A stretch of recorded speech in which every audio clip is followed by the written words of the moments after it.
Hello and good evening, everybody. I'd like to welcome you all to our first live stream on the Eye Care Academy channel here. Today is the first episode of a series of webinars that we have named the Eye Hub. The Eye Hub is the series of webinars concerning ophthalmology and ophthalmic specialty webinars run by the Eye Care Academy from Alexandria, Egypt. And the concept is transferring experience and skills to fellow ophthalmologists worldwide, and especially in the region and in Egypt. Today, we start with a very common and hot topic in our practice, diabetic macular edema.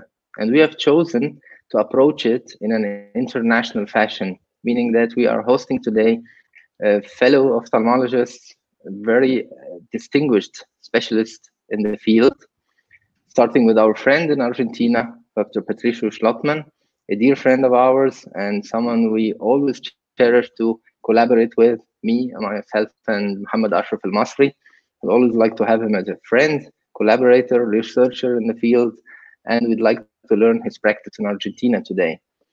Another colleague of mine, a younger colleague, Dr. Muhammad Ashraf al-Masri, who was the Chief Retina Fellow in Joslin Diabetes Institute, and a fellow colleague in Alexandria University, the Faculty of Medicine Ophthalmology Department.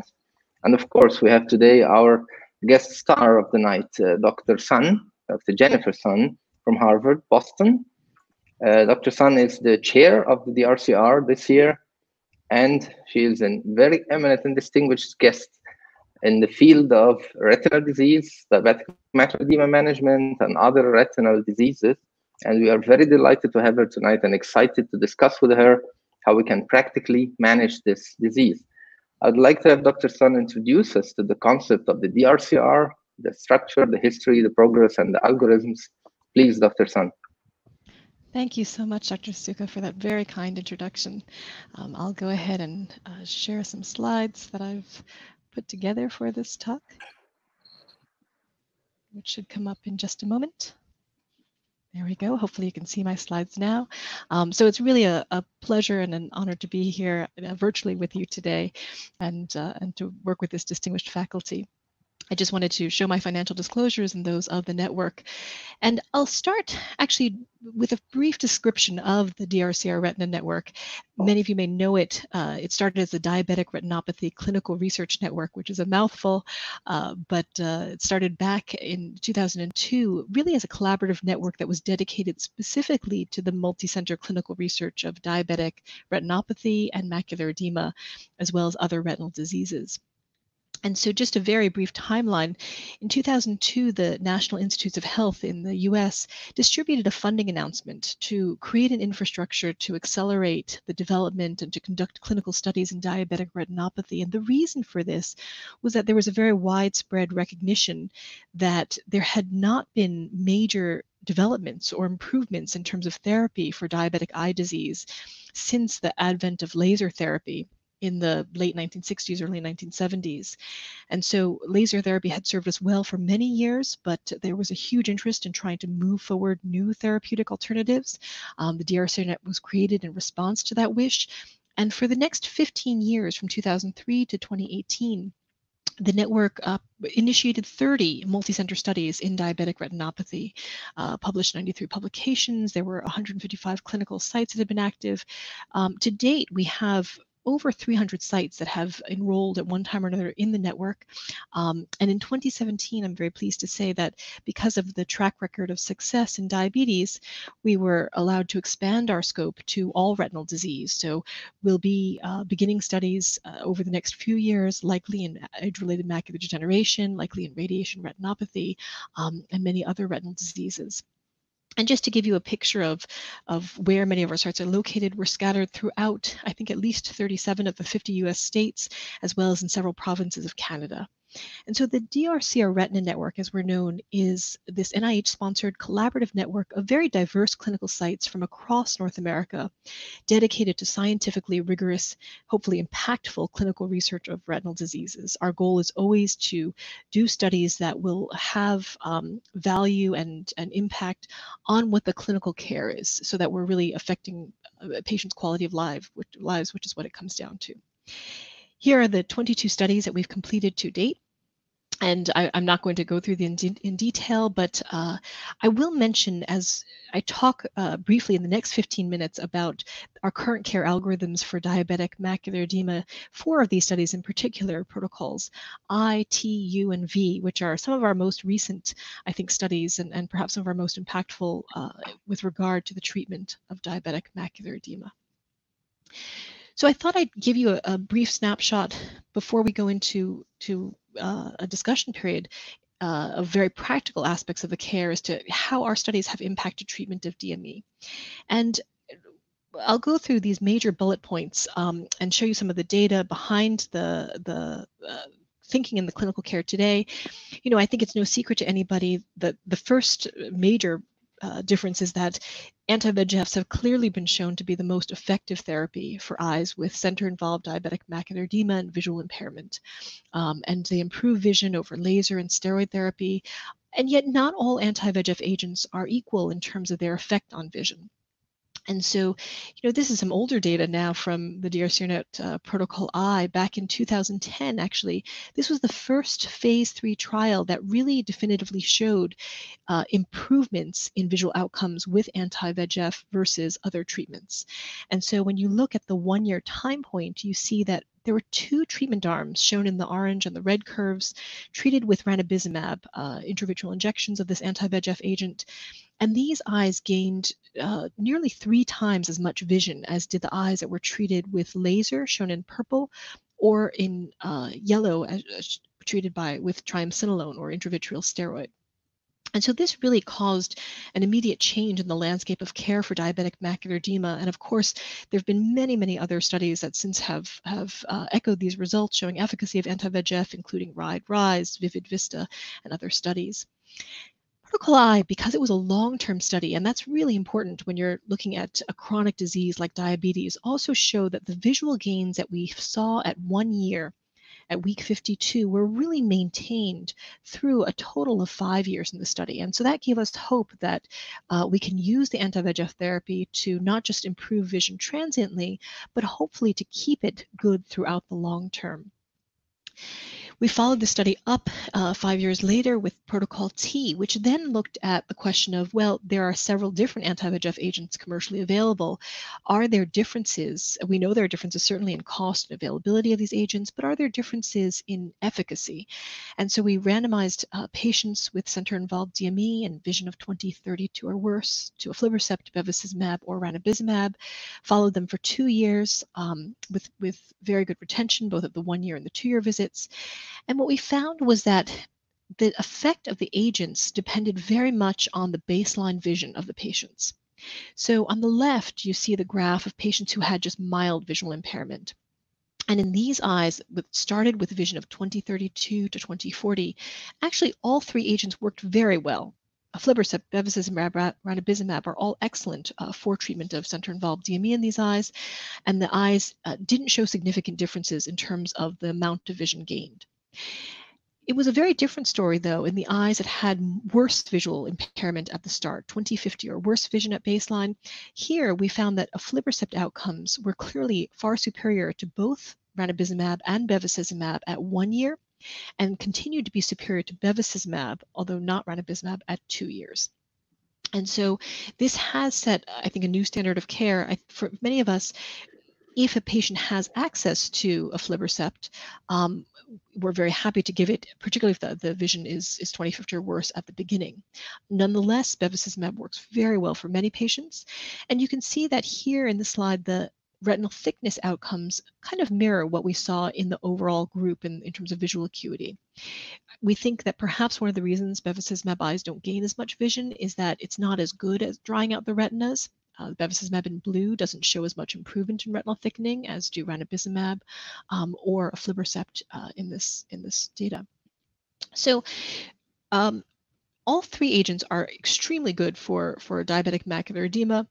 And one of the things that's very reassuring, I think, in the diabetic eye is that over time, the need for anti-VEGF seems to be dramatically reduced for most eyes with DME. It's worthwhile, I think, talking about what is that treatment algorithm. Certainly in the industry-led registration studies, often the eyes get treated on a monthly basis or every 8 weeks, or just routinely through the end of the study. But the DRCRNet algorithm is really a treat and defer algorithm. It's a PRN algorithm. And I'll talk to you about it in 3 steps, which are hopefully easy to understand. The first is we usually give 6 injections within the first few months of the study. So every 4 weeks, the patient gets an injection of anti-VEGF, with one exception. If the eye is completely successful, if the DME is totally gone and the vision is 20/20 or better at the 4 or 5 month visit, then we start to withhold or defer injections. Starting at the 6-month visit, we continue to inject if the DME is improved or worsened compared with the previous 2 injection visits. But we start to defer injections. We start to hold injections if the DME is stable compared with 2 previous injection visits. So we want kind of a sustained stability before we hold on injections. Once we see that, we go ahead and we hold. Once injections are withheld, we start to increase the follow-up time to a maximum of 16 weeks between visits, or 4 months. At any point during follow-up, we start resuming injections if the DME worsens, either by retinal thickening or by visual acuity. And using an algorithm very similar to this in Protocol I, we saw that over the first 3 years of the study, people went from needing a lot of injections in the first year, 8 or 9 injections on average, down to 2 or 1 in year 3, and on average 0 to 1 injections in years 4 and 5. So I think that distinguishes eyes with DME from those with AMD, in that you often can get these eyes off treatment. Nonetheless, many eyes don't respond fully to anti-VEGF. About 50% of the eyes that we see don't respond with complete success, resolution of DME and visual acuity back to 20/20 or better. We now know that intravitreal steroid reduces retinal thickening, but doesn't seem to improve the visual outcomes. And so it's really a secondary agent for us. And unfortunately, our latest data suggests that there may be vision loss over time in clinical care despite anti-VEGF injections. So there's still a lot of work to be done. This is data from our protocols I and T showing that after at least 6 monthly injections of anti-VEGF for DME, so a fair amount of anti-VEGF, there are still substantial proportions of eyes that have unresolved DME. In Protocol I, 40% had persistent DME, and Protocol T, anywhere from 32 to 66% of the groups, depending on the agent, had unresolved DME at 6 months. And a substantial number of those eyes continue to have reduced vision. In Protocol T, anywhere from 16% to 39% of eyes. So there's still a need, I think, for better response and agents that are even more efficacious than what we have. Interestingly, there's been a lot of talk about, is early response to anti-VEGF, is it a predictor of response down the road? How do you know if an eye is going to respond or not respond? And can you tell as early as, say, 3 months or 12 weeks? What we found in Protocol T is that the vision acuity response at 12 weeks after 3 monthly injections was definitely associated with the 2-year outcome. So eyes that gained a lot of vision early on tended to be the ones that also gained a lot of vision over the 2 years of the study. Eyes that gained very little vision tended also to gain less vision over the study, regardless of the anti-VEGF agent used. But I think a really important lesson from our data is that a suboptimal response, eyes that gained just a little bit or not very much vision, less than 5 letters after 3 injections, didn't mean that that eye might never gain meaningful vision. In fact, a number of eyes so there was a lot of variability. A number of eyes that had less than 5-letter gains after 3 injections still had good 10-letter gains or more over the course of the 2 years. And about 2/3 of the variation in the 2-year outcomes remains unexplained by things like visual acuity or OCT that we can measure now. Regardless of the amount of early vision gain, about the same percentage of eyes end up with thresholds of vision of, say, 20/40 or better. For example, about 85% with aflibercept, whether they have less than 5-letter gain or more than 10-letter gain after 3 injections. So we've looked at what are our strategies for dealing with eyes that don't gain a lot of vision or maybe incomplete responders to anti-VEGF. And Protocol U looked to see, did adding steroid therapy to anti-VEGF help to improve outcomes? So we took eyes where investigators said these eyes have had anti-VEGF at least 3 injections in the last 5 months and are incomplete responders. We brought them into the study. We gave them 3 more injections of anti-VEGF on a monthly basis. And after that run-in phase, after which actually a substantial number of eyes screened out of the study because they did continue to improve on anti-VEGF alone, we randomized to either ranibizumab or to combination with ranibizumab plus dexamethasone implant. And what you can see here is that the visual acuity curves really lie on top of each other. Both groups gained the same amount of vision over the course of the 6 months of the study. And so we don't think steroid adds visual improvement to what we can already get with anti-VEGF.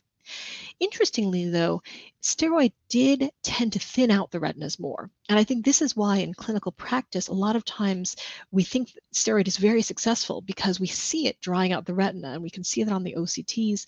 And yet it's worthwhile asking, does that additional drying out change the visual outcomes? And it doesn't seem that way from protocol U. So I think this has decreased the enthusiasm for many of us to adding steroid on top of anti-VEGF in those incomplete responders. Most recently in the DRCR network, we've asked what happens in clinical care and over the long term. So what happened after protocol T participants were released from the structured study into standard clinical care? Because we wanted to know over 3 years of standard clinical care, how did these eyes do? As you may recall, in the randomized trial, on average, these eyes gained 12 plus letters of vision, so 2.5 lines of vision. Over the course of the next 3 years, where we did see that patients were followed, 96% had retina visits. Many of these were done at DRCR Retina Network sites. They were seen frequently, about 4 times a year on average, and given an average of 4 injections. Nonetheless, at the end of 5 years, the mean change in vision from baseline was still positive. They were still about 2.5 lines of vision better than when they started in Protocol T. And yet, as you can clearly see, the change between 2 and 5 years was a downhill curve with a loss of about a line of vision or negative 4.7 letters. And we saw that through each of the 3 groups that were randomized in Protocol T. It was very consistent also looking at the eyes that started with good baseline, mild visual impairment versus worse visual impairment. And other subgroup analyses that we performed. So there's something that we're not quite figuring out, I think, in clinical care that we still need to work on how to make those outcomes better for our patients. My last few slides just have to do with the eyes with good vision. We have discovered recently that eyes with good vision may not need immediate treatment with anti-VEGF. And so our Protocol V study actually took eyes with center-involved DME, but vision of 20/25 or better, randomized them to immediate anti-VEGF with aflibercept or initial management with laser or observation.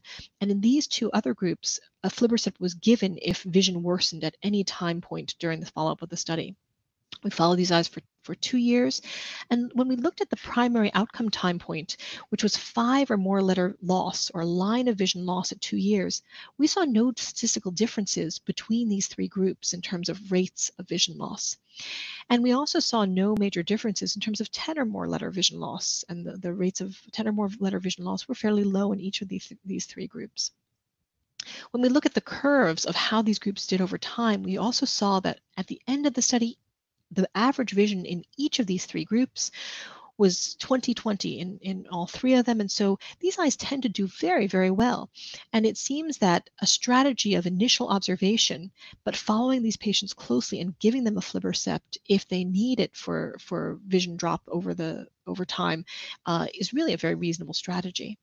We found that when we looked at the percentage of eyes with vision of 20/25 or better at the end of the 2 years of the study, again, very similar percentages, 84 to 86% across each of these 3 groups.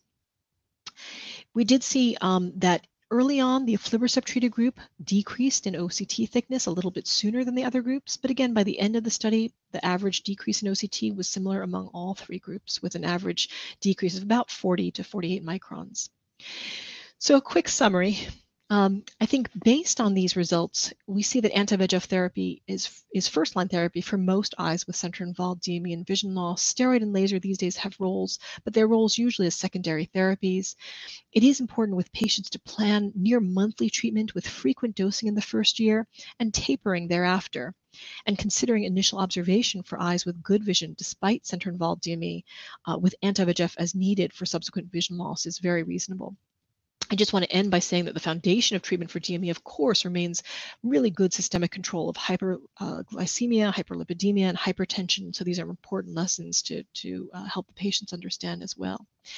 We've got a lot of data coming out of the network, and I think out of these 5 studies, 4 of them may be presenting primary results late this year or early next year. And we'll have 2 of these that are specifically related to diabetic macular edema, both the question as to whether or not starting with bevacizumab and then switching to aflibercept as needed is comparable to starting with immediate aflibercept, and also a very innovative study looking at photobiomodulation for DME that we're excited to be reporting out soon. So I will end there. And again, thank you so much to Dr. Suka, Dr. Masri, for the invitation to talk today and to share in this wonderful discussion. Thank you, Dr. Sun. That was really elaborative and comprehensive, and it actually covers most of what we are going to discuss today. But I do find it interesting for everybody to hear it slower and in a practical fashion. And I asked Dr. Patricio to be with us, trying to compare the situations we meet in Egypt to Argentina, because I feel we have lots in common. And then we're going to reflect this on the US experience and how different is it, knowing all the data you know in the DRCR protocols. I'd like to also remind our viewers that they can put in the comments section there some questions, and there is a moderator looking at them and posting some of them to us directly. Let's start with something practical, with what you have ended the presentation, the systemic conditions. Because when the patient presents to us and we jump into DME right away and we think of how we're going to treat them and so on, sometimes I get a very practical situation where the patient says, okay, doctor, we're going to start this. And you think my kidney function is going to have an effect because, you know, I have a very bad kidney and lab results are so bad. You think you should give me the treatment now, or should I go do something first about that? So similar conditions exist, and I'd like to hear what Dr. Schlotman would say to a patient, saying he has something which is severely damaged in another system, like the kidney, and then elaborate on the point of what do you do with patients who have a history of cerebrovascular strokes, myocardial infarctions, and they mention that they have fears in this section and that they heard that this is an unsafe procedure for such conditions. How do you do that? Okay. I'm sure the type of patients that you see in Egypt are similar to the type of patients that we see down here in Argentina. If we're going to be talking about protocol V, it's very uncommon for us to see a 20-25 patient with DME. I mean, if we were to start recruiting patients tomorrow, we'll probably get 1 a month. So it's a very uncommon situation. Most of our patients are, as you, Dr. Suka, just described, they come with some sort of renal failure, poor glycemic control, and above all these things, poor access to medical care. None of these trials, registration trials, or any of the DRCR trials that we've seen, make an evaluation of other clinical functions that may hamper the effect of the anti-VEGF. We do know that the levels of HbA1c do not affect the effect that these medications have inside the eye. So what I would do with a patient like the one that you have just described, with a form of renal dysfunction, I would start treatment if I consider that he needs anti-VEGF treatment straight on, and then I will do my best to find a way to try to normalize the best I can his renal function. So none of the clinical parameters will delay me in the starting of the treatment for the back of the eye. Then the second mention that you've made is of a patient that have just had a sort of a vascular event, be it an stroke or a myocardial infarction. Yep. Again, little evidence there. We know that the VEGF systemic suppression is higher with drugs that have the Fc portion, that be aflibercept and bevacizumab. That doesn't happen that much with ranibizumab, but we still have a missing link there showing that the drugs with Fc portion induce any more risk. So just for the sake of it, and assuming that the protocol T results do not apply exactly the same way down here because we use 0.5 ranibizumab rather than 0.3 ranibizumab. We could be discussing that for hours. I would start treating a patient just for them to, just to reassure them that we're using the safest possible drug for them. So I would treat those patients if they need treatment. I mean, if they have poor vision and centrally involved DME, I would start with ranibizumab on those patients. So I guess you don't say I'm not going to inject because he has a vascular event in the last month or 2 months, I guess.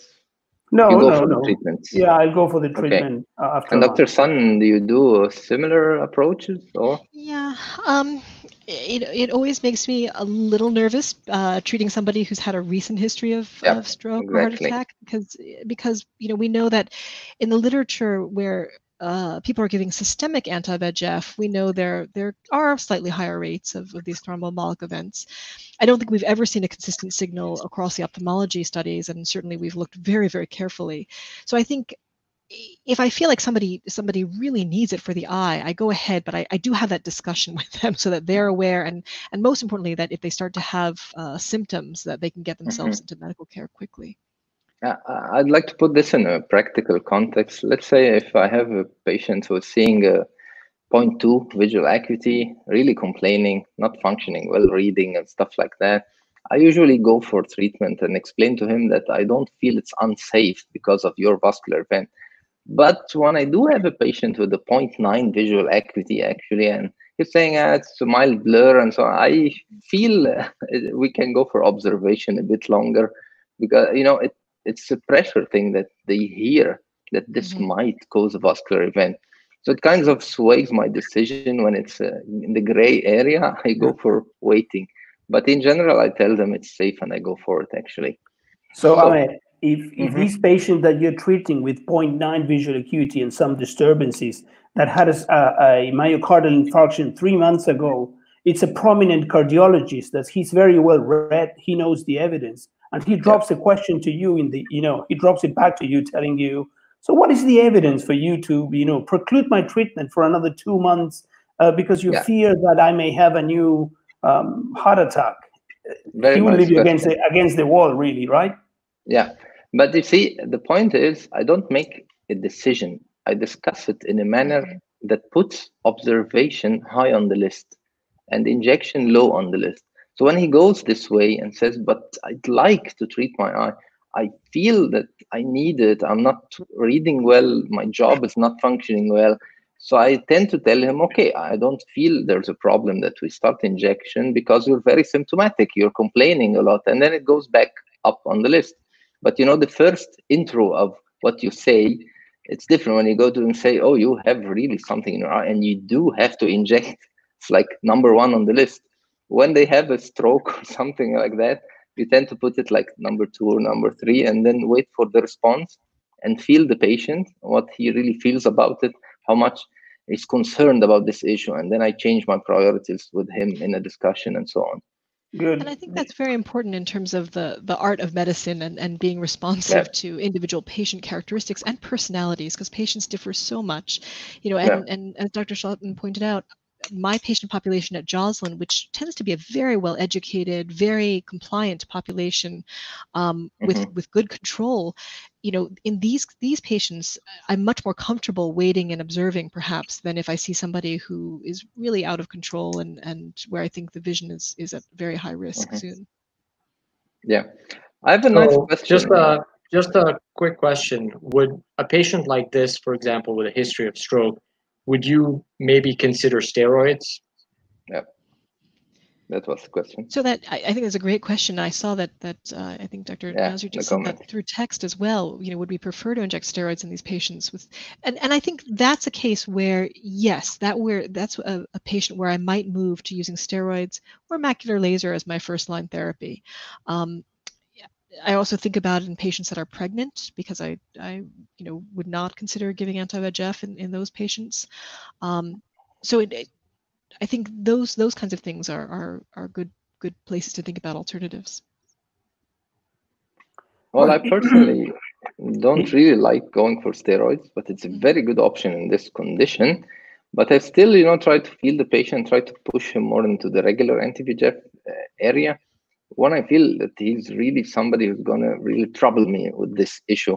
I tell him we have the steroid options with its side effects, and if you wish to do something, we can go for it. But I'm reluctant to go for steroids, actually. I don't feel it's the correct way to treat DME eventually. Anyway, Yeah, so no problem. Oh, I Go was ahead. just going to say, I have to say, I use steroids very, very rarely, as Mohammed knows, having seen our practice at Joslin, because, I agree. I think overall, the visual acuity outcomes just are served better with anti-VEGF. Yeah, I do explain this to them and go back to anti-VEGF most of the time. So let me give this area to Muhammad Ashraf, the investigations area, looking at the patients, fluorescein angiogram, OCTs, and stuff like that. Please, Muhammad. So given a patient that you've seen who has diabetic macular edema and OCT, would you ever consider ordering a fluorescein angiography for that patient? Dr. Sun, what do you think about that? I think fluorescein for me in the setting of DME is probably most useful if I'm considering macular laser and I really want to see where the leaking microaneurysms are and plan focal treatment. That being said, I'm doing very few lasers these days, Yeah. and I think many of us are doing very few fluoresceins for DME. We're probably doing them more frequently to look for small degrees of proliferative disease or subtle vessels there. So, Dr. Schlotman, how about in your practice in the Argentine? Do you order fluorescein?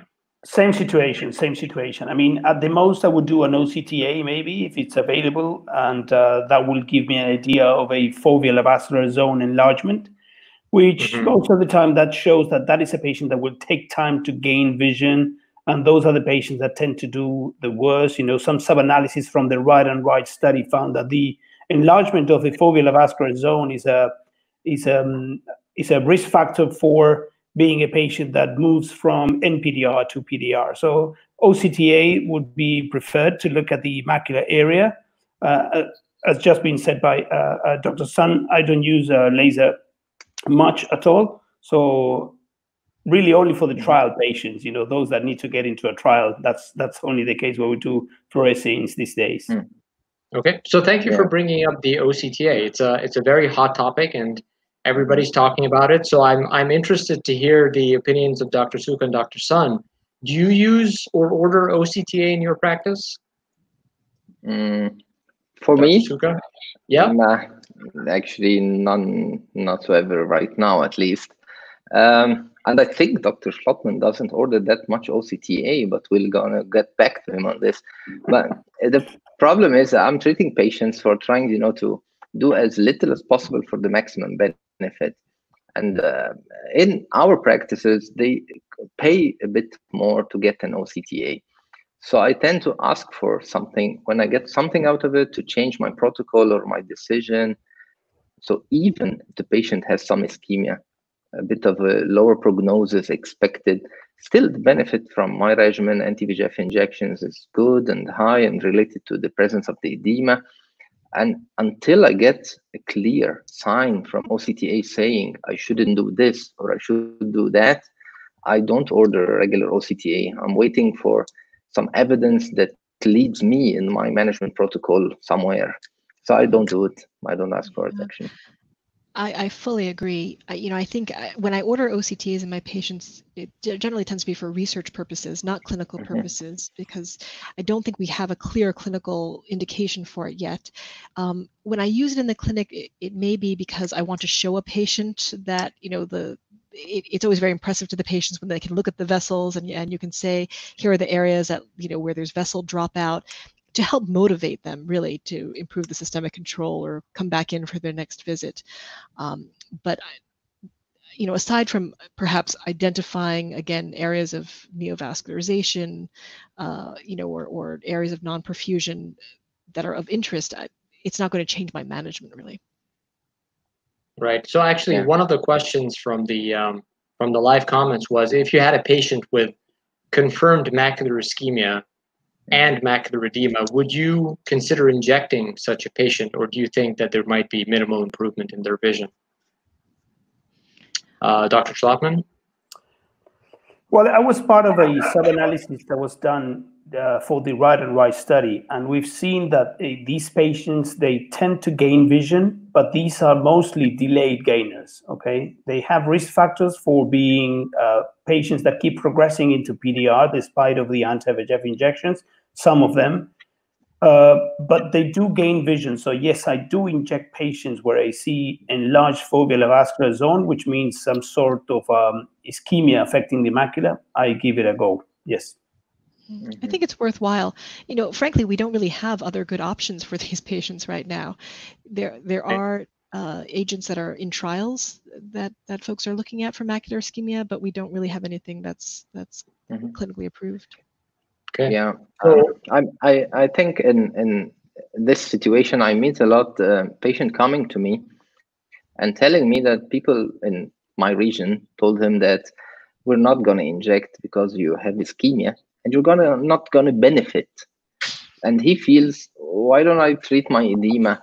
And he tries to get an explanation why we're going to stop and withhold his treatment. So actually, I surprise him with the fact that why not treat the edema and have the ischemia, which will make you see a bit less than the best available visual acuity at the end. But you do have the edema, and getting it a bit lower will probably help you see better. And I'm not against treating with ischemia. So it's a misconcept running around in my region, let's say, and people think if we're not going to get maximum best visual acuity because of the ischemia, then we will hold the treatment altogether. That's why I highlighted this point to make them hear me out. Dr. Schlotman has something to say. Same situation in this region. There's a lot of colleagues that they do not do the treatment because they think they have foveal ischemia. Therefore, they say, you're not going to gain vision. And actually, it is interesting that those patients in the Right and Right study, despite 36 injections, 3 years of monthly injections, the area of avascular zone didn't change in size, in area. But vision improved for these patients. Okay, so it's a positive. That's what they come for. They want to get you to give them better vision. That's all they want. Yeah, and you reminded me of another misconcept I hear around here, that if we inject anti-VEGF, we're gonna have more ischemia of the macular area because vessels depend on VEGF, and it should be positive to have VEGF for vessels. And they do say that, by the way. So.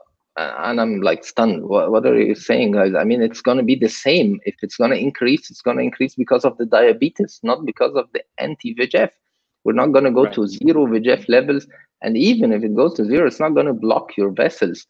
And this is another misconception, that ischemic is a contraindication to inject the patient because we're going to block all his vessels by the anti-VEGF. Of course, with time, and some patients injected for other reasons, let's say rubiosis iridis or so on, and then the patients see better, and the ischemia is not that bad. So some are learning now it's not there, and it's nice to highlight this point too. I do inject every ischemic patient if he has macular edema that seems worthwhile.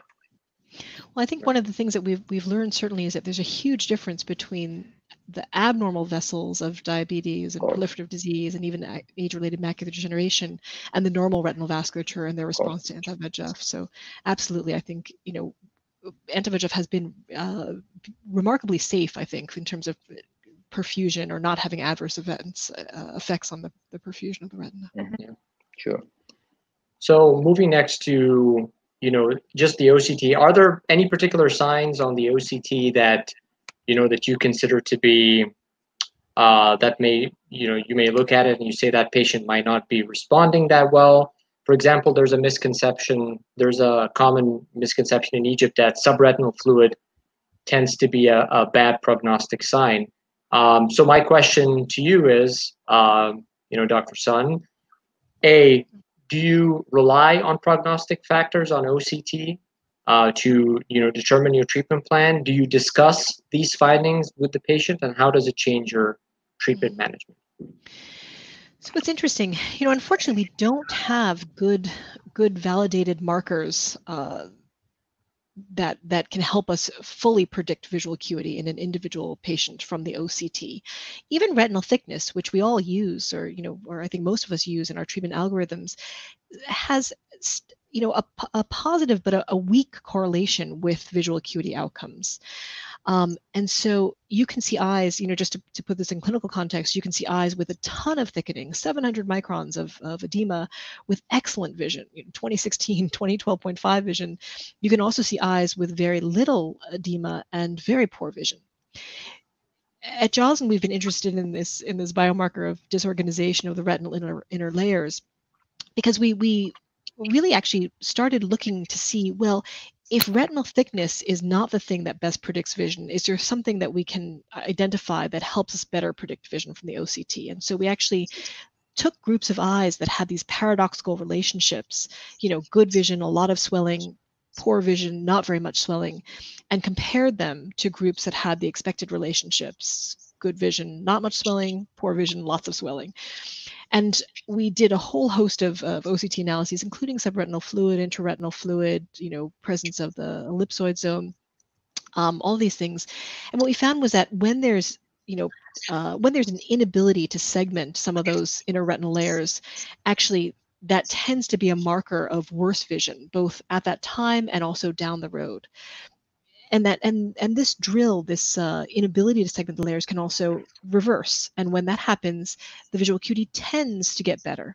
Again, this is at this point in time a research tool and something that we're still interested in validating in larger groups. So I wouldn't depend on it as a clinical marker right now.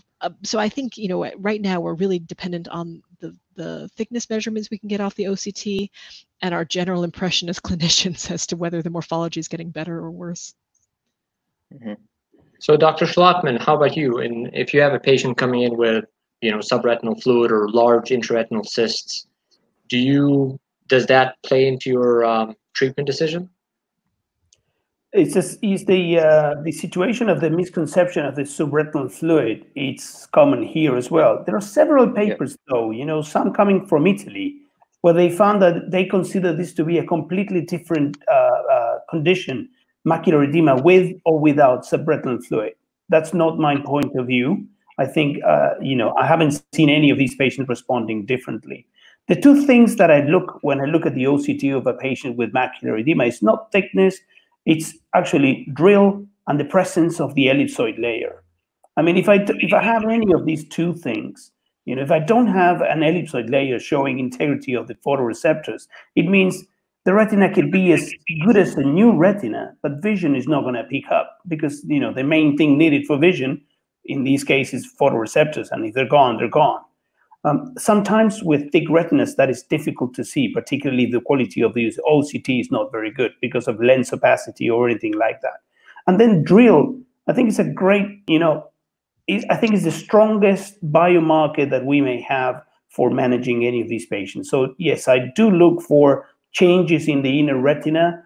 I didn't consider, you mentioned, Dr. San, you just mentioned that it may be a dynamic thing, that you could be totally 100% drill positive on the central 1 millimeter, and then after 30 injections, you become a 20% drill in the area.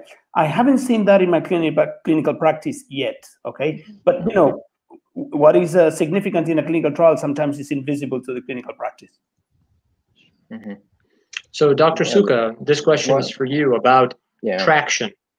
So, at what point... I would like to mention this, that when you look at the OCT, being a surgeon at the same time, so what really picks the eye for me is the presence of traction. Other signs, as described before the era of finding, drill and looking for it, I didn't see any sign of significance. And I had here this misconcept in Egypt that subretinal fluid didn't behave well and vision didn't improve well because, response to laser, subretinal fluid wasn't that good. And even with steroid injections, people felt that with triamcinolone here, subretinal fluid tends to have the worst outcomes of visual actives. So when we shifted to anti-VEGF, this prognostic sign stayed as a bad prognostic sign, although with anti-VEGF, it was fine. And people see very well, actually, have maybe the best visual active coming from subretinal fluid patients at the end, eventually. So this is one point. The other was the drill definitely has its impact on prognosis, But I don't tend to discuss with the patient anything on OCT. You know, we're going to go for the injection, treat your macular edema. We're going to achieve visual acuity, and then we evaluate what we've reached in terms of vision. But what picks my eye is diffraction in the presence of epiretinal membrane. And this also in my region causes a problem, because having a membrane tangentially over the retinal surface, not tracting anteriorly, most of the surgeons in the area tell the patients this is a surgical case and we have to remove the membrane. I actually tend only to interfere when I have, you know, this triangular peak of a central fovea being pulled anteriorly. This is the time I say, okay, we need to do the vitrectomy. Otherwise, all sorts of membranes, you know, on the surface and tangentially and stuff like that, I explain to the patient, we'll treat the edema. And if we feel the membrane is stopping the improvement, it's not happening after a few injections, I will remove this membrane. And I do tell him that I do not think the membrane will affect the response. And I think the edema will go down and your vision will probably improve. So I'm totally pro the injection first. Like in this case, it has a fine epiretinal membrane. It's not that thick. It's not really pulling. And this patient comes to me usually telling me to do the surgery because he consulted, you know, 1, 2, 3 opinions before me. And they said surgery, and it's coming for me to do the surgery. And then I tell him I'll inject actually at least 3 injections. And if you feel good, vision's good, OCT better, I'll just continue in the injections regimen and forget about the membrane. Only when it's triangularly pulled anteriorly, I say, okay, this looks like real traction that should be removed. Okay. One final question in the investigations department. So in the era of wide field imaging, does peripheral non-perfusion or ischemia, does that affect your decision in managing diabetic macular edema? Dr. Schlappman, what do you think about peripheral non-perfusion? Well, there was the idea a long time ago that that was the factory for VEGF. You know, you have large areas of ischemia in the peripheral retina, and they produce a lot of VEGF that comes down to the macula and creates the macular edema. So that should be treated with laser. Therefore, you kill the VEGF factory, and then you reduce the amount of VEGF hitting the macula and creating macular edema. David Brown did a small study called the DAVE study, and it's very interesting. The total load, number of injections, visual gain, it was actually the same for those patients receiving peripheral laser compared to those that did not receive any peripheral laser. So, you know, I don't use the peripheral ischemia as a sign of my patient with macular edema will respond in a better or worse way. Mm-hmm. Yeah, you don't try to look for it, I guess, right? I don't try you don't to, try you know, to you don't try to do fluorescein and look at the periphery and stuff like that, right? No, not mandatory for all patients. And then, yeah. Mm-hmm. Another point related to this, I'll mention it now because it's in the context. If you know there is a severe peripheral ischemia, putting laser to these areas, some people think that this increases the edema centrally. It's like a sort of inflammation, you know, pushing more inflammatory mediators. Maybe VEGF even rises early when you give a lot of laser in the periphery. So some practitioners here think this is a bit harmful. It might increase the edema. How do you see it? Do you think if you need to do the laser, you think it's going to impact your treatment? Sure. So we do know that for eyes with PRP, there is a slight increased risk of transient macular edema afterwards. And I think if you're documenting it very, very carefully with OCT, you may see it in more eyes. That being said, for most patients, with a rare exception, it doesn't tend to be that visually significant, and it also tends to resolve and be self-limited very nicely. So I think it doesn't. I don't let that stop me. If a patient needs PRP for proliferative disease or severe ischemia, or to stabilize the eye, I go right ahead and we just watch and if DME then crops up after the fact, I think treating the DME on its own terms is reasonable. So I'm gonna make it a bit more complicated. Suppose you do have a PDR and macular edema, and you intend to give laser to the periphery. But when you give the injections for macular edema, you tend to regress the retinopathy, and it looks quieter and nicer and stuff like that. Up to the point, actually, that when you stop the treatment and you examine the patient, you feel it's a nice non-proliferative retinopathy and things look fine. So when do you put your laser for a PDR case during your treatment of DME? Dr. San. For me, this is something that is evolving. You know, we looked, I mean, in Protocol S, it was actually the rare patient that ended up getting laser treatment. You know, it was less than 10% that got PRP. And, you know, although we had a relatively low rate of DME development in the anti-VEGF group as well. When they start with PRP and DME that are coexisting, I do usually just go ahead and give the anti-VEGF right away because I know it's going to be a good treatment for both. And you know, I'm very familiar with that scenario where you treat and the retinopathy gets better, and then you wonder, do I really need to go ahead and give the PRP? Mm-hmm. At that, you know, these days, I think the patient characteristics and my judgment of how compliant the patient is going to be play a big role in terms of whether or not I go ahead and put in PRP at that point, even if I'm not seeing a lot of active neovascularization. You know, I do worry about these patients because they get sick. They tend to be non-compliant anyway.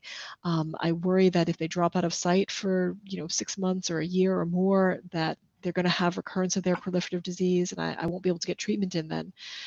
So I think I have a lower threshold for adding PRP these days than I did perhaps as we first started using anti-VEGF, and we were hoping that maybe it would just quiet down the proliferative disease permanently.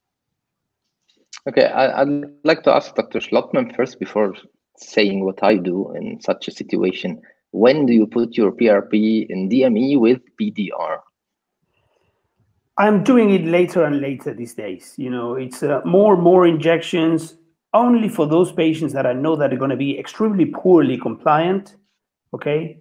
Otherwise, I just go for the injections. More and more, this pearl within the trial, as it was described in Protocol I by the DRCRNet, they describe it as the pearl within the trial, these regression rates, which were confirmed by Protocol S, Vivid Vista, even Protocol T, Right and Wise, all of them. But now we can characterize these patients a lot better. And we know that with 3 injections, those that are sitting at the level of 47-53, those that are at the highest risk of the NPDR scale, these are the ones that if they show changes in the macular edema early on, these are the ones that are going to have these magic massive regressions. So if any of these patients are compliant enough, you know, that I can call them directly, you know, are patients that I know them, I've known them for long, and I know that are going to be not lost to follow up, I go injections all the way with these patients, all the way. And I reserve the PRP for those patients that, you know,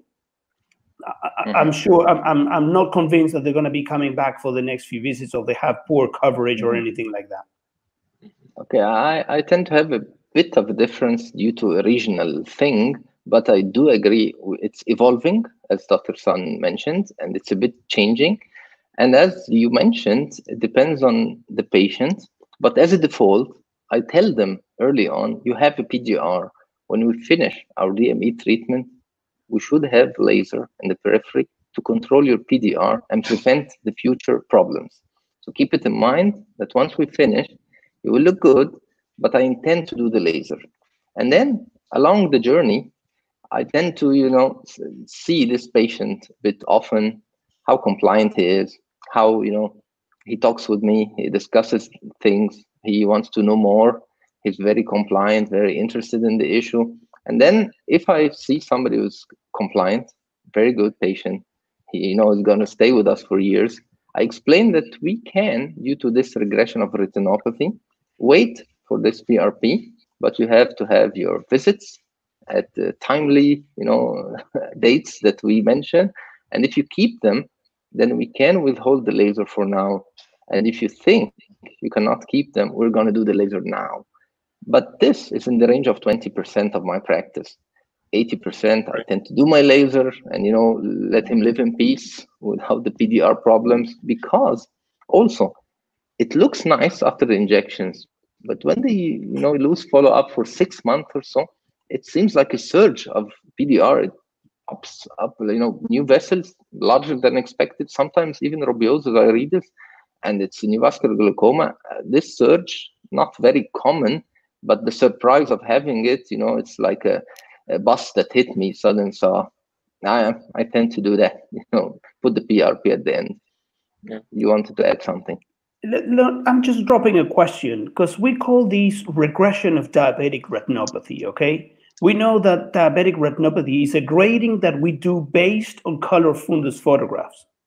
But if we look at the data from these trials, we see some sort of actually a masking of the status of the patient. We see the blood going away. We see some changes in the vasculature. We see the hard exudates leaving the eye. But when we look at the FA, it's exactly the same before and after. So Right. is it a true regression of diabetic retinopathy, or we're just looking at the first layer of paint, and it's like a it's a second-hand car that somebody did a bit of a polish, and it doesn't look that bad, but actually started to rust it in the back. So Right. that's Right. my that's my only query. I think you're right. I think it's more of a cosmetic change, or we're coming to realize that more and more. I think the FA data is very important, and I don't think we've fully definitively established this, but I think there's more and more evidence that suggests that anti-VEGF, in the same way that earlier we said we don't think it causes non-perfusion in patients, I also probably think it doesn't cause reperfusion in patients. Right. Ramin Tadayani has some really nice images looking at FA and OCTA, really showing persistence of non-perfusion despite good anti-VEGF over time. And I think that kind of persistence of the underlying disease, again, pushes many of us more towards putting in a more durable therapy like PRP, perhaps. Yeah, definitely. Yeah.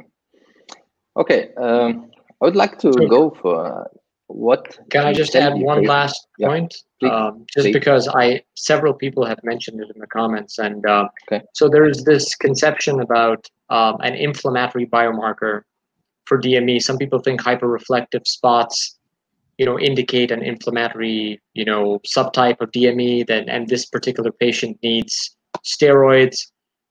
I've heard it from many people before, so I just wanted to know what you guys thought, and maybe we can do a little segue towards, switching to steroids. We'll start with Dr. Schlotman, then hear from Dr. Sun, and then Dr. Su. I haven't seen any solid evidence pointing in that direction. Therefore, I don't think the hyperreflective dots are a sign that mostly seen in patients with inflammation. Therefore, you should choose steroids. I start with anti-VEGF despite the hyperreflective dots. I totally agree. I've certainly seen suppositions. Maybe they're activated glial cells, maybe they're other things, but I don't think there's any study that has shown a difference in treatment effect based on the presence of these hyperreflective dots. And anti-VEGF does very, very well for these eyes. I'm not a firm believer of the inflammatory component, of the ME, and I think anti-VEGF is the way to go, and at least it's sufficient to treat the DME, and I shouldn't look further except if it's something compelling and the evidence is compelling. So at this point, I totally ignore this area and just go with the regimen. Can I just go back a little bit with the question that you dropped to me, but I want to see what Jenny thinks about this question. What is your view, Jennifer, of the peripheral ischemia and the effect this may have? Do you search for it? Do you do wide field angiography, for example, looking at it? Oh, my approach, I think, is very much the same as yours. I was actually very relieved to see the DAVE study results, because to me, it really answered the question and told me that I don't have to do peripheral laser. And in fact, I shouldn't do peripheral laser because there's no apparent benefit to the DME in these patients. So when I'm very interested in wide field FA and looking at non-perfusion, but really more as a marker for will the patients progress to proliferative disease than really any impact on DME. It's a small study, though. It's only 20 patients per arm. Will the DHCR net will answer the question further, or? I think the discussions we've had, we thought it was a well-performed study, and even though it was small, we didn't see that there was any additional signal within that study that might say to us, you need to do a larger study just to look for a smaller treatment effect. Excellent. Thank you. Thank you. Okay, several comments are still there, from the audience that hyperreflective spots might push you to use steroids earlier it's an inflammatory biomarker hypothesis, microglia. I think just to put it in a statement, we do not believe it's an evidence of inflammation, and it doesn't push us to steroids, and we do not really know what are they, and it's just a hypothesis, big microglial cells, and we have no evidence of that. Okay, so let's move to the regimen itself and how you counsel your patient, trying to motivate him to go with the regimen, try to have this loading doses. How many doses in practice do you do? The 6 are evidence-based loading dose, but in practice, if you have a patient who's very good at the 2nd or 3rd injection, how do you approach these things? Meaning, how do you motivate patients to continue with the regimen for 2 or 3 years at the start of treatment? And how do you load these patients? Explaining it to them. Dr. Schlottman first. Okay, you mentioned it. Motivation is number one reason. Is the best way of engaging the patient in the treatment. Always show them the OCTs. Always show them what they mean, even if they look the same after a few injections. This is what makes them stay within the treatment. I try to go for at least 4 injections. DRCRnet has been pretty good at that, at showing us that you can do the first injections and then go extend 16 weeks. These patients, are very well managed if you do it that way. But most of the time, we end up doing what we call here the treat and ignore. Problems with insurance, lack of coverage. Patients get 2 injections and then they're completely out of any coverage. So you end up trailing behind paperwork, trying to get the injections done, and whatever you have planned becomes a mess, and you're just behind the bureaucracy of the treatment. So treatment most of the time is guided by bureaucracy rather than our clinical plan. Clinical Do you practice have always any has its tricks, challenges. Dr. Sun? Yeah. Do you have any I'm tricks not to sure motivate your patient? Well, I wish I had the perfect answer for this, but I also agree. I think motivating patients, making sure our patients have access and are compliant for these treatments are some of the hardest issues that we face. And frankly, those are the issues I would love to see a clinical trial around, but by their very nature are very hard to address with research. For me, I think a lot of the patients that I've seen that are the most successful are either the ones that are highly self-motivated, which are great, but also the patients sometimes where you can build a relationship with them over time. And I think one of the things that serves as a demotivator for patients is often fear. So early on in my discussions with them, I try and do a couple of things. I try and set their expectations that they're going to need a lot of injections for DME within that first year of treatment, so that they're not disappointed if they get 1 or 2 or 3 and I'm still recommending injections. And I also let them know that if they end up missing some visits, I'm always happy to see them back. That it's sometimes I think patients get worried that the doctor also will somehow blame them for their bad outcomes or things like that. But I think establishing a sense of partnership with them is really important. Mm-hmm. I have a really nice trick, and Dr. Muhammad Ashraf has a nice slide here showing this trick. I found, psychologically, patients are afraid that they're going to inject for their whole life. They have, diabetes. It's a lifelong disease. So I'm probably going to inject, like my friend, the CMV patient, who's taking injections for life. And I found this, something very distressing for them, and they don't come. And when I ask them, why do you skip visits? Over time, I discovered the answer is, I can't keep injecting my whole life. So then I started telling them early on, first visit, this is a very nice disease, much different from CMV. You don't have to inject your whole life. It's going to be something in the area of an average of 3 years. Maybe you get a bit more of 3 years, but even some get lucky and they have 1 or 2 years only of injection. So, and they tell me, really, this is not going to stay with my diabetes for my whole life. And I said, no, we're going to stop at one point. And then I use fear here, telling them, when we stop the injections, if you are injecting according to protocol, you're going to have vision this high. But if you don't go and follow the protocol, the edema will go away eventually over the years, and you're going to be this high vision, and it's much lower. So keep your protocol so that when we end this story of DME, you're at a higher point and preserving good vision for years to come. And this tends to keep them really compliant after that. So I had this, urge to mention this trick, and it works a lot, really. Very well nice. said. Thank you. Sometimes we face.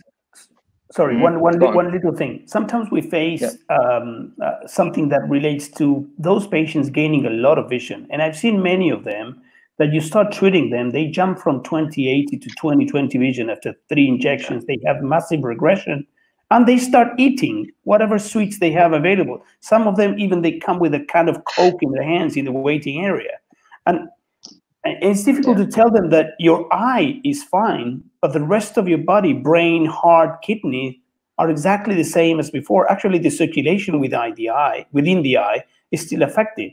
And these patients, I've seen the A1C going sky high because my vision is fine, they say. And my kidney is also fine, and I don't have any problem. So it's difficult, even with the big gainers, it's difficult to keep them within treatment, amazingly. Yeah. Of course, it happens a lot. At that point, at the start of treatment, do you have any patient that you would tell him, I don't want to inject you because I feel it might be futile? Let's say patients, with very low visual acuities in the area of 2400 or so. Do you think that this stops you from treatment? How do you handle these very low visual acuity patients that they feel futile and you feel maybe it's not a good prognosis patient? Dr. Sun. I will almost always at least give it a try, because I figure if I don't do anything, there's little to no chance the vision will improve. This is, the picture that you're showing now, I think, is certainly, though, a case where, if a patient has a lot of subfoveal fibrosis or a great deal of subfoveal hard exudate, those are patients where I caution them. I don't know for sure that we're going to get a lot of vision back. I occasionally have seen actually really nice resolution of the hard exudate with anti-VEGF. So I still think it's well worth a try. Fibrosis, not as much. And those patients, I try not to raise their their expectations too high as we start. But I'll give it at least a few injections just to see if the vision improves as the swelling improves. Mm-hmm. Dr. Schlottman, do you think otherwise? No, I agree.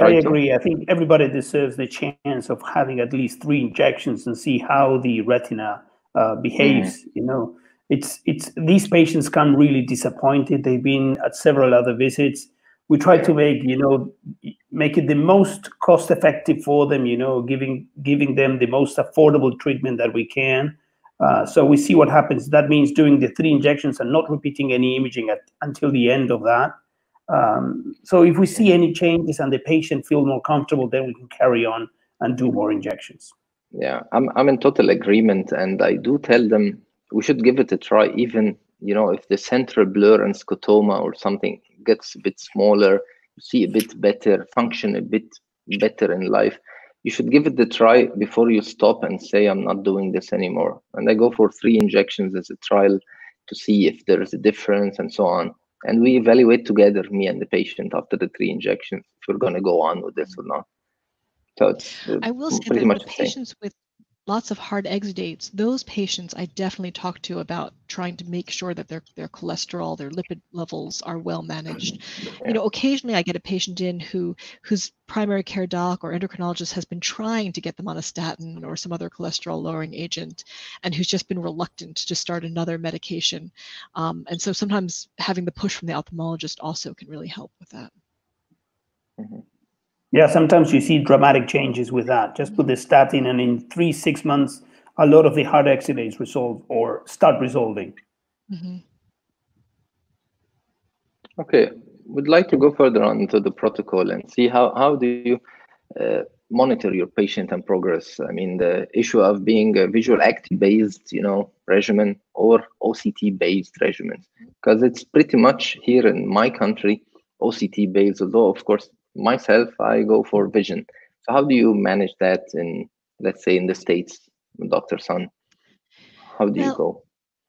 Sure. These days, so I use both visual acuity and OCT in managing patients. And so I tend to follow the network treatment algorithms, relatively closely, I think, where we're really looking for at any one visit, is there a change and in OCT or vision? And I use thresholds of 5 letters or more of vision change or 10% or more change in the OCT central subfield thickness. I think we don't really have algorithms that have been very carefully developed that just rely on vision or just rely on OCT, although I'd be very interested to know if using either of those would work as well or perhaps better than the combined algorithm that we have now. I think one of the tricky things in retina clinics is that we as retina specialists don't tend to be very careful about checking the vision. In the clinical studies, of course, we do protocol refraction and ETDRS visual acuities, but a lot of retina clinics don't refract patients or will just check a pinhole vision. And so I think that's why a lot of us put more reliance on OCT, because at least that we're getting a number off the machine that's fairly reliable and fairly reproducible, whereas visual acuity can go up and down by a line or two or more in our diabetic patients. So how do you go for it, Dr. Schlottman? Same thing. I mean, hands up for not doing enough good quality refraction and vision in our patients. So we end up relying more on the OCT and only go and check vision when the patient comes with a complaint of saying, my vision seems to be a little bit poorer these days. So then we go and get somebody because I'm not very good at doing it. So get somebody to do a refraction and vision, and maybe make a decision based on those two things. So tend to rely far more on the OCT rather than vision. Okay. So can I just add something real quick? So I would like to know the thoughts of the panel on the moderate correlation between vision and OCT findings. So even though there have been cases where there's a really thick thick retina, lots of fluid, but good vision, and vice versa, thin retina, but poor vision. And one of the comments that was in the comments was for economic reasons, would visual acuity alone suffice, or would you prefer to use both OCT and visual acuity? I'll start with Dr. Schlottman. You're very generous by saying moderate correlation for an R of 0.36. Okay, so you can see that there you can have patients with 750 microns of thickness and exactly the same vision as somebody with 250. And also after treatment, sometimes we see paradoxical changes. Patients with thicker retina and better vision, and some patients with poor vision and thinner retina. So, this is why you have to enter the box from the two ends, from the OCT and the vision, ideally. But that takes a lot of time.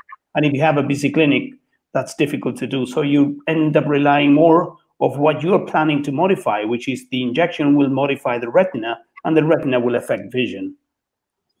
Okay. Dr. Sun?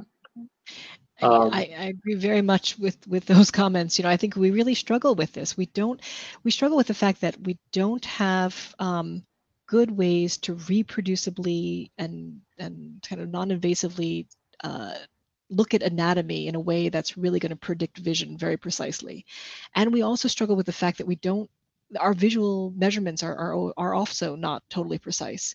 I think one of the things that I would love to see are also ways for us to measure visual function that aren't just central visual acuity, because that is a very limited measure of how our patients' vision works in daily life. We all have patients where they come in, I say, you're doing fabulously, your vision's 20/20, and they say, but I can't see color or contrast, or I can't drive at night. And so I think we need better visual tests for all of those things. Well, I'm actually kind of surprised. I do have many younger collaborators working with me. They do very good refraction, and we have very good visual acuity curves. Actually, I have in my EMR, curves, and I explain it to the patient, and it's always correlated to their complaints. It's the vision, and they're saying we're better, we're worse, and so on. So I actually have the luxury of having both together. I'm still more visual acuity based guy as a result. But I, of course, look at OCTs, and as long as I feel there's a lot of edema, I tell them if we can get rid of this edema, we're probably going to be better, even better than this vision that you like at this point, tending, to push them for more and more within the protocol to reach better and better vision. But we all know that in diabetic macular edema, we can stop as long as we have, stable course, stable visual acuity with good visual gain, stable injections. And then we say, okay, this residual edema, we're going to tolerate and we're going to stop. So would you like to give me an insight? How would this look on OCT with a good visual acuity in the area of 0.3 to 0.5, let's say? Patient is generally improved, happy. Still you have edema. When and how would your OCT look like with you telling the patient, this is okay, I can tolerate this, and we're going to keep this as a baseline thing? Dr. Schlottman. I've seen so many variabilities with patients. I mean, most of the time when recruiting from clinical trials, you see a patient with a thick OCT, vision within the range, and you invite them next week for a screening visit to enter into a clinical trial. And then they come 10 days after the initial visit, and it's all gone. And the patient cannot tell you that they perceived any change in vision. They say, my vision is fine. It was good before, and it's good now.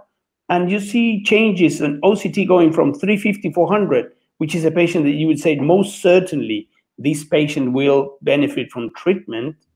That brings the question of, how this data is analyzed in the clinical trials and how many of the patients would have improved, just by waiting or just because of the variability.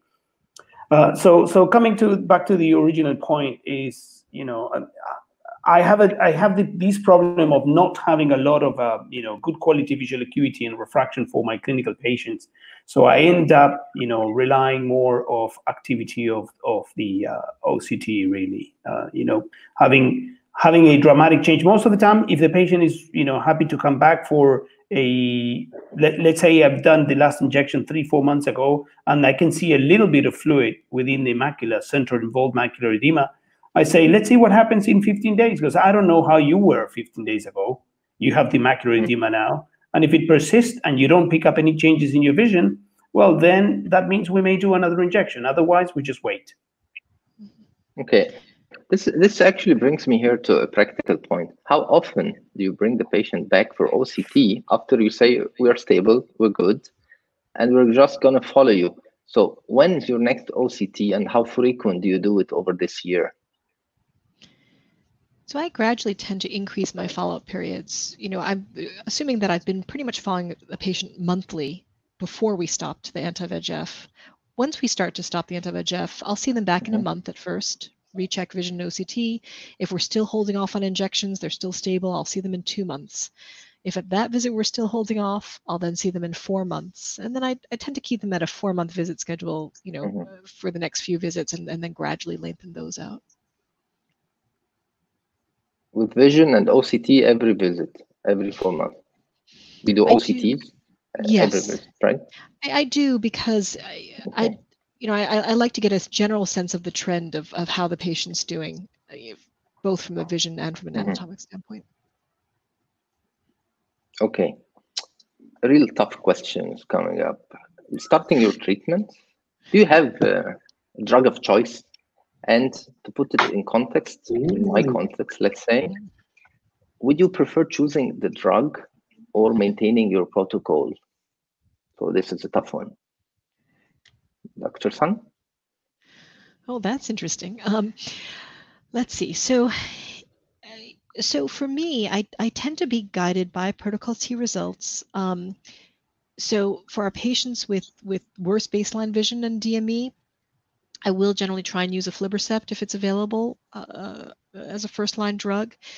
I think the other 2 drugs are excellent drugs as well. And if for some reason it's, they're going to have to pay a huge amount out of pocket, or it's not available, I'm very comfortable using either bevacizumab or ranibizumab.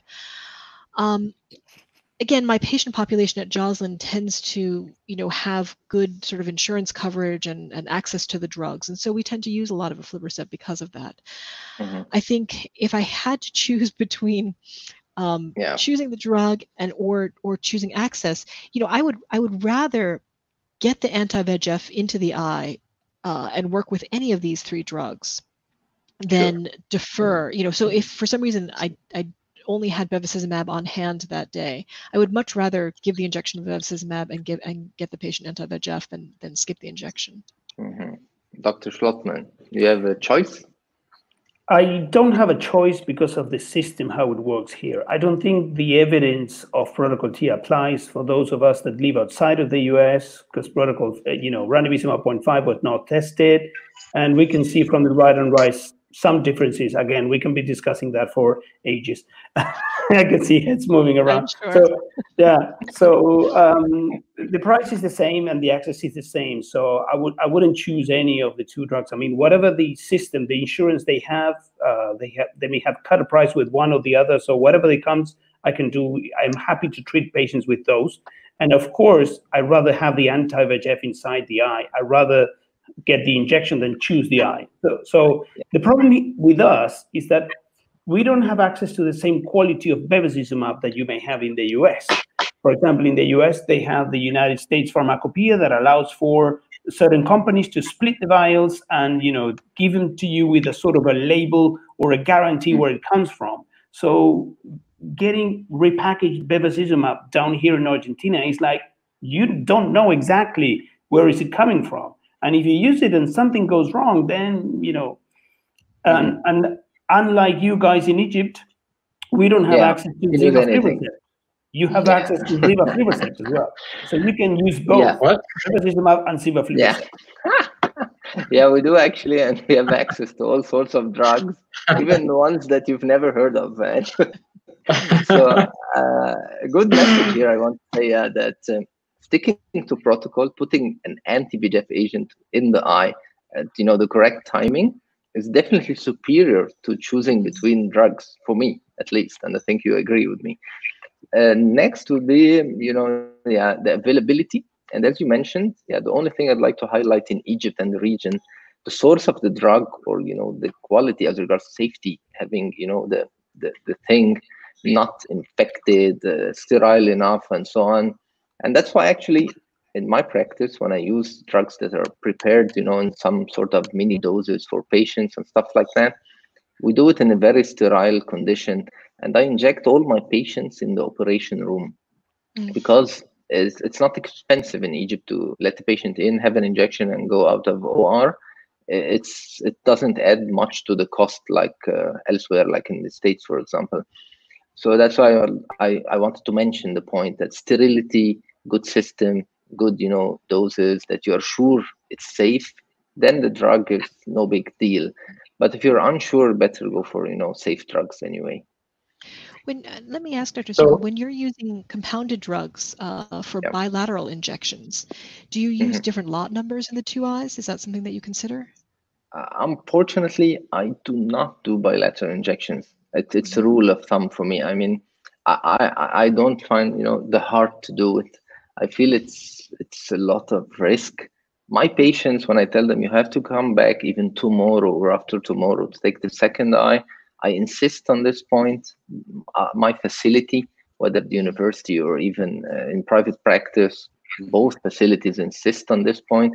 We feel it's a major risk for the institute itself to have a bilateral endophthalmitis case, for example. We're getting sued and we're probably not going to work anymore. So this is maximum risk for our business itself in ophthalmology. So I don't do it. But when some people in my region do it, and I do not think they take this issue into consideration, having a different batch or different even vial or something like that. No, I think they try to prepare it safe enough, and they just use it bilaterally when they do here. I don't know if anybody injects bilateral in Argentina. We do. I do bilateral injections. I don't do the injections in the operating room, not because of cost, but because of time. If I do the injection in the consultation room, it's just, sit back, look up, get the injection, off you go. And so it saves time. If we do bilateral injections, we treat the patient as a different patient. So we do the injection, then goes back to the waiting area, and then he gets called in for the left eye, for example. So the whole procedure, we use a different vial, different injection. The whole thing has changed. And, you know, of course, we clean things in between injections. So we do a lot of bilateral injection. It saves time. It works in favor of a compliant patient receiving treatment for the long time. I'd like to highlight Dr. Sun's remark that if you're doing bilateral injection, please use separate, let's say, preparations, you know, different vials, different everything. At least it's like two procedure, not a single procedure for both eyes at the same time, the same drug, same prep. Right. It's risky. I feel it's very risky. The problem is, Dr. Suka, there, that most of the time when you have outbreaks of endophthalmitis outside of the US, they are related to counterfeit product.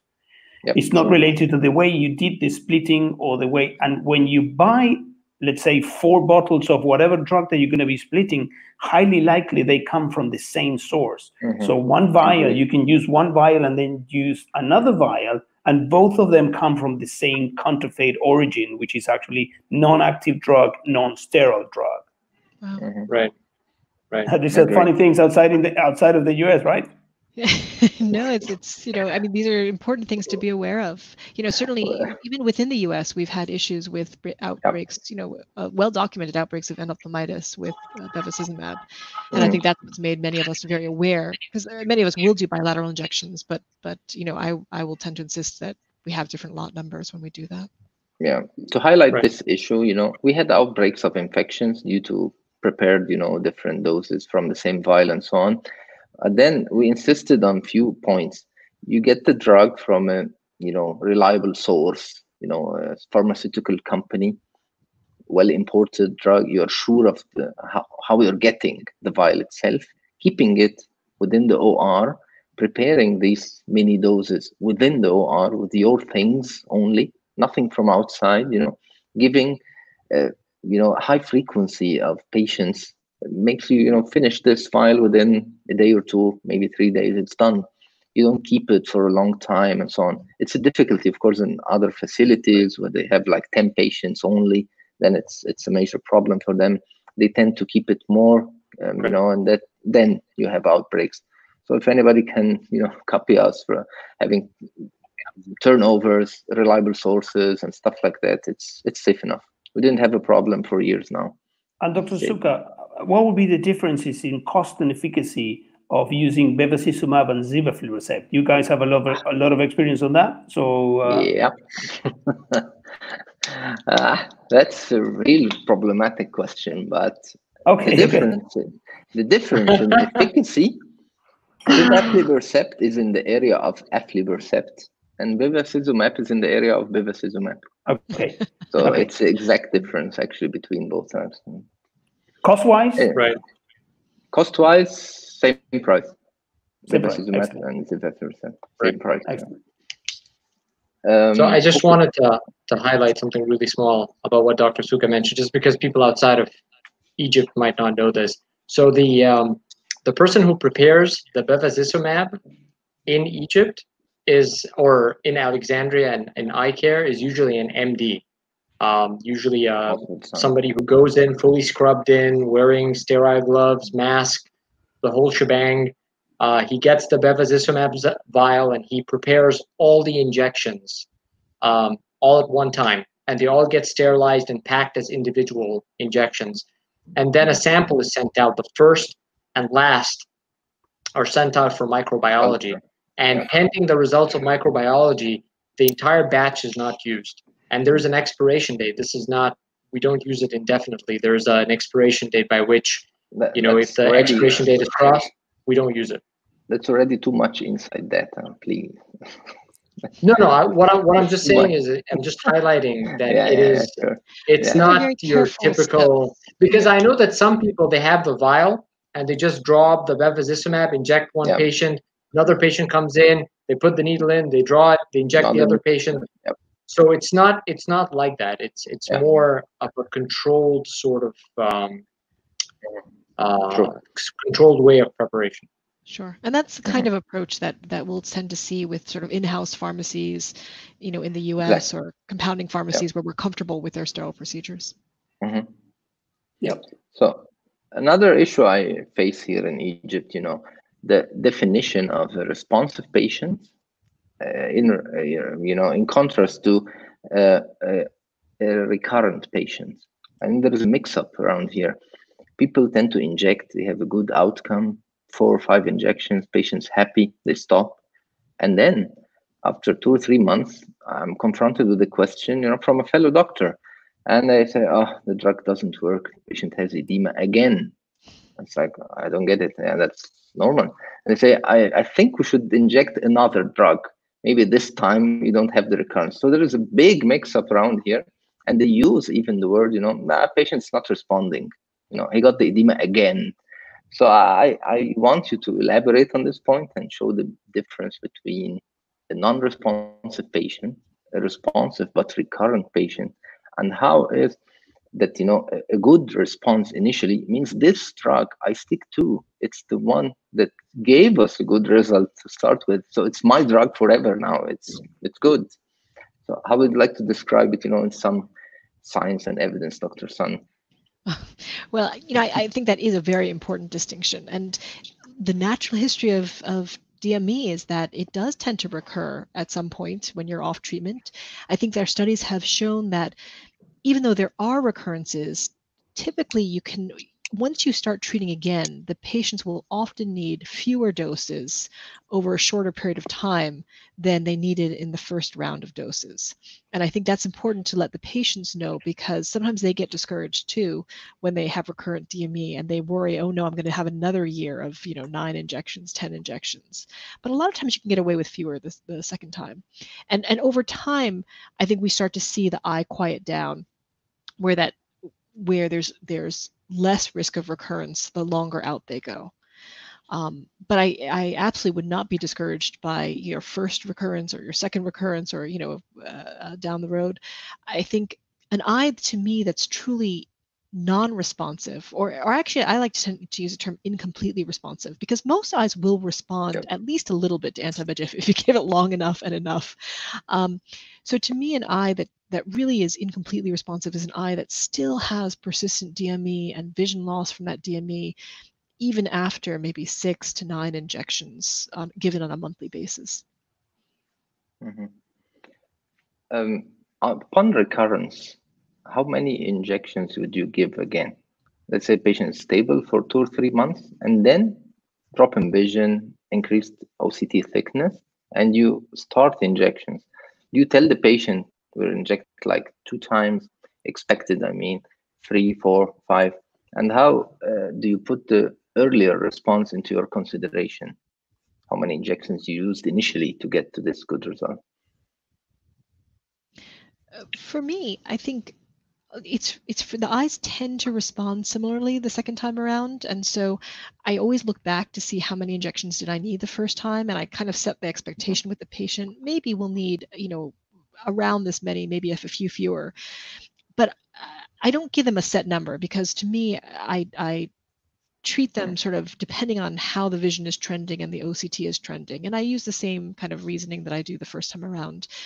Give them, start injecting them. As long as they're improving, I continue the injections. If there's a point at which they're stable over 2 or more visits, then I start to hold the injections. Mm-hmm. So, Dr. Schlottman, do you have a trick on recurrences? We do have the same situation as you have described. Doctors telling you that they've done 3 injections, the patient was fine, they saw the patient after 6 months, and the effect is gone. And you have to explain them that, this is a chronic condition. It has to do with the vasculature of the patient, increased leakage, and therefore your treatment may need to stay for longer. If you do your things pretty well, after 5 years, you may do just 1 or 2 injections, but that doesn't mean you're curing anything. You're just treating the condition. So if there's any recurrence, and if the recurrence has been, I don't know, maybe beyond 6 or 8 months, I may do a couple of injections, because I know that in the majority of patients, they will need at least 2 injections to resolve the fluid. If they were good responders at the beginning, I would expect them to be good responders now. So maybe with 1, 2, highly likely 2 rather than 1, and then see them again in a month or 2 to see how well they're doing. And then start all over again. Start extending your period in between injection until you find the sweet spot of keeping the response the longest possible with the least amount of injections. Always make sure that the patients understand what you just mentioned at the very beginning, which is heavy work, intensive treatment in the first year will lead to a second year that is more relaxed, and on the third year, even more relaxed. And if we do that well, then we will induce this disease modification, and that should be the aim of the treatment, inducing a disease modification. If you do 3 injections every 3 months, you'll be trailing behind forever. But it's very common, and this leads to switching. A lot of people say, I've done 4, it doesn't work, maybe I should use another drug. And when you look at the evidence for switching, it's so poor. I mean, all these trials looking at switching, they switched every single patient, and then they show that there is evidence of changing vision and OCT. And you say, well, you should have switched only 50% by means of randomization, and you keep the other 50% in the original agent so you can make a valid conclusion at the end of the study. So this is something very common. People love switching. They want quick responses, adding steroid, mixing drugs. Of course, there's no evidence in the contrary. Okay, there's no evidence that you may induce any damage to the patient, even if you have some sort of a roulette, a waiting area where you will see you get drug A, B, or C. I guess that the response should be the same, but don't expect any magic coming from the switching. Yeah, I like the way you start with 2 injections upon recurrence, because I tell them my patients the same. I tell them we have a minimum of 2 injections, a minimum, and then we'll evaluate. And if we need 1 or 2 more to reach the nice vision we had earlier, 2 months ago, then it's no big deal. But a minimum of 2 is also what I say. So I like this remark. The question now is the opposite. If you don't have a good response, the patient is not responding well. When do you consider switching, and what would you switch to, meaning steroids or another anti-VEGF? Dr. Sam, please. So this is a harder question, I think. And here, I don't think we have good guidance, really. As Dr. Schlottman mentioned, many of the studies that have been done, I think, even when the conclusion is, patients, the visual acuity improved with the switch, sometimes that could just be due to the continued anti-VEGF and not necessarily to the switch in agents itself. I think, there's a slide showing now suggesting that adding steroid doesn't seem to really help in terms of visual acuity outcomes, so I don't tend to add steroid. I have a sort of a very high threshold before I switch agents. I tend to encourage my patients to stay on anti-VEGF and to stay on the initial agent really for out 6 to 9 months, based on the study data, because there's still some suggestion that even an eye that's had persistent DME through 6 monthly injections probably has about a 10% chance of starting to improve at the next visit, within the next really 6 months to 9 months. So we just keep at it, because I don't have really a better, a clearly better alternative right now. Occasionally I've switched agents, if an eye starts on bevacizumab, we know that bevacizumab doesn't dry out the retina quite as well. And again, we've seen that it may not improve the vision as much in some eyes. So if I can then get access to aflibercept or ranibizumab, I would consider doing that. Earlier, I guess, than 6 injections in case of bevacizumab? Yeah, probably for that somewhere between 4 to 6 injections. Yeah. Dr. Schlottman, do you switch earlier or similar, 6, let's say? Usually when you see patients that you do injections for 6 months and they still have persistent DME, you start getting the voices inside of your head. And the voices tell you, you are not good enough. You have not done enough reading.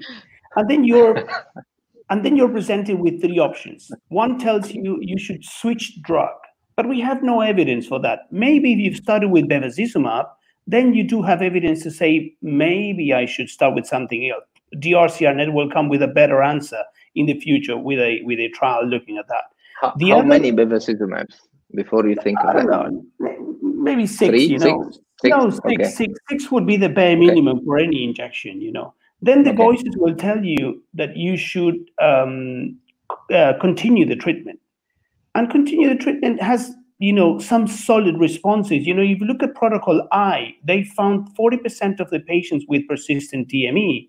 And if you carry on doing the injections, persistent DME remained only in 40% of the original 40%. So that means after 3 years, you've got a 16% of people that has still persistent fluid, although they have very good vision, okay? And others will tell you, why wait? You should go for steroids. Why wait for 3 years for the DME to disappear when steroids will wash it out straight away? And then you will say, well, Protocol U shows that that is not a difference. And if they want to get into deep analysis of Protocol U, they will tell you these were patients that were not responding well originally, that many of them received several injections before getting into that trial. And they come with the future possibility of something happening, which is what would have happened have they been treated earlier with steroids. And then you have the fight between a trial and a what would have happened. And of course, I keep the trial response, and I don't do the steroids on these patients, until I have further evidence in the opposite. I keep doing my original agent, whatever it is, for the length of the 3 years at least. Mm-hmm. I'm in total agreement, and I do give the anti-VEGF the maximum possible chance. Maybe 6 is nice before a switch, although I have a pressure at 3 from the patient, fellow colleagues telling him, why are you keeping this drug? Try others. So probably at the 4th one, I'll think of, trying it for the sake of the patient, even psychology. Okay, let's try it and we go back. At least we have a timely anti-VEGF injection, which is fine with me as long as you keep protocol. And the steroids, I'm not a steroid fan at all. But then here comes the question, when do you use laser? Nice question. Yeah. So I think laser in some ways probably historically has been a little bit underappreciated, because it's very interesting. We came out of the ETDRS with this conception that laser may help to prevent vision loss, but doesn't tend to really improve vision much. And when we did Protocol I, one of the questions we had was we actually saw reasonable rates of 10 or more letter vision gain in the patients that got laser. Of course, overall, the group didn't do as well as the group that got anti-VEGF, but nonetheless, there were some eyes that did very well. And one of the reasons we went back to ETDRS and actually did a reanalysis of that data and realized that ETDRS actually had many patients, I think 63% or so, had vision of 20/25 or better going into the study. So I don't think many of us had realized that there was probably a ceiling effect, and that's why we weren't seeing huge amounts of vision gain in this population with pretty good vision to start with. So, I think there still is a role for laser. I don't tend to put in laser unless I've had at least 6 months of anti-VEGF treatment first. I think, to me, that's when I might consider doing a fluorescein or trying to see, can I really identify some leaking microaneurysms that I think are causing leakage that's visually significant, because then it might be worthwhile to put it in. Okay, before we go to micropulse, Dr. Schlottman, when would you put your laser? Not very often. I mean, if I look at the results from Protocol I, we have there's a slide that comes after these two in the original set coming from the DRCR-net, and they show the proportion of patients gaining 10 letters when you treat it with anti-VEGF, steroids, and laser, and they're quite comparable, maybe 35 for anti-VEGF, and it's about 20 for the laser and steroids. But then when you look at the losers, which would be the other side, you get a 20% of the patients with steroid or laser losing vision, and it's only 3 to 5% when you do anti-VEGF. So I've seen so many patients receiving not good quality laser, getting scars near the fovea. Scars, you look at these scars over time and they tend to grow, and in some cases they never stop growing. So I'm really looking forward for evidence supporting the use of micropulse laser, although I've been waiting for 15 years so far. Yeah, I have the same, feeling, and I'm totally convinced with what Dr. Sun said, and I do think of laser at the same point in time. But I don't know why I avoid laser totally. I always have these voices in my head saying, inject a bit more, it's coming. Do not burn this area in the macula. and I rarely do laser anyway. I don't know. I didn't really meet the patient who's resistant, and then when I gave the laser, then he's fine. So it's always, I gave the laser and I still needed the injections, and then continued the injections. I didn't feel the laser stopped the problem, with only the scars of the laser in the area. So I'm not a laser fan, yeah. And the micropulse laser, I'm waiting again for 10 to 15 years. Dr. Sun, would you like to add something on micropulse? Yeah, we've had a lot of discussions, and we've actually had a number of protocol proposals in the network that we've considered about micropulse laser. I think what's stopped us from doing any studies in micropulse laser are that, we don't think that, we think it's unlikely that micropulse laser or subthreshold laser is going to be better in terms of efficacy than our current laser. We don't see any rationale for that. I think the attractiveness with both of the with micropulse is that maybe it's less destructive. And yet the reality is, I think laser, when done well, generally doesn't tend to have major visual side effects for the patients. We certainly do see the patients that have scars or that have, foveal scars, and those are scary. But I think in general, if you're giving a burn that's not too hot, you can typically avoid those kinds of scarring and scotoma. Okay, final question. Dr. Schlottman, what would be your, dream for a future drug? What would it do better than the current anti-VEGF drugs? What would you like to have in the next coming drug, anti-VEGF one? I think we're going to have a lot in the near future. We're going to have a lot of biosimilars, some of them good biosimilars, some of them poor biomimics, copies that never went through any sort of testing. This is outside of the US. In our markets, we do get a lot of these things. They tell you this is a copy of this is exactly the same.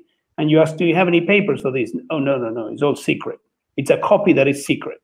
So, but in the future, what I would like to see is something that induces more regression of the diabetic retinopathy early on to the great majority of patients, that comes as an affordable price, so we can make sure that the patient have access to these drugs. Because I think if any of these medications that we use would be a lot cheaper and have better access for our patients, that would be a lot easier for us to do a lot of treatment. Most of the time, our conversation with our patients ends up in that discussion. Okay, so if this is not painful, this is not difficult to give to the patients, and also looking at pathways that are not related only to VEGF. We tend to believe that VEGF is the main culprit, but there would be highly likely. Why do you have a patient going from NPDR to PDR while he's receiving anti-VEGF every single month? Okay, like in Ride and Rise, 10% of the patients progress into PDR despite receiving monthly injections of anti-VEGF. So something that tackles other pathways on top of the VEGF has long-lasting effect and highly likely induces more regression of diabetic retinopathy. So we may have a more solid signal. That would be my wish list for the future.